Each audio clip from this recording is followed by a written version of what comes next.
பஞ்சபூத சக்தியால் தான் பயிர் வளருதுன்னு முதல்ல சொல்லியிருக்கிறோம். அதனால் பஞ்சபூத சக்திகள் மிக மிக மிக முக்கியமானது.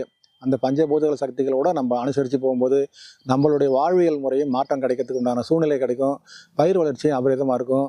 21 நாளைக்கு ஒரு முறை நீங்கள் காய்கறி பயிராகட்டும், நெல் பயிராகட்டும், ஜீவாமிர்தமோ பஞ்சகாவியாவோ டானிக் ஸ்ப்ரே பண்ணும்போது பயிர் நல்லா வளருங்க.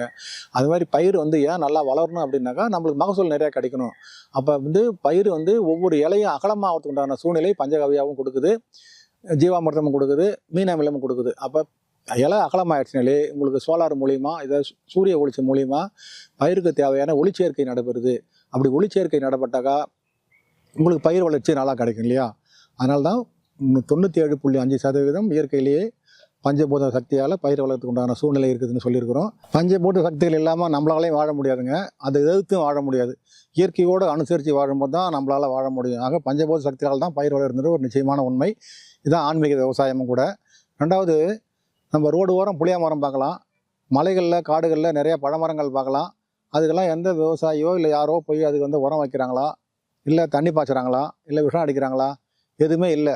ஆனால் அது அது அது அந்த பருவத்துக்கு ஏற்ப காய்கறி கனிகளுக்கு கொடுக்குது. அப்போ அதையெல்லாம் எப்படி முடியுது? எல்லாமே பஞ்சபூத சக்திகள் தான். ஆக நிலத்துக்கு நம்ம தேவையில்லாமல் இது வரைக்கும் உரம் போட்டுருக்கோம், விஷம் அடிச்சிருக்கிறோம், எல்லாத்தையும் வீணாக்கிட்டோம். நிச்சயமாக இதுலேருந்து மாறணும்.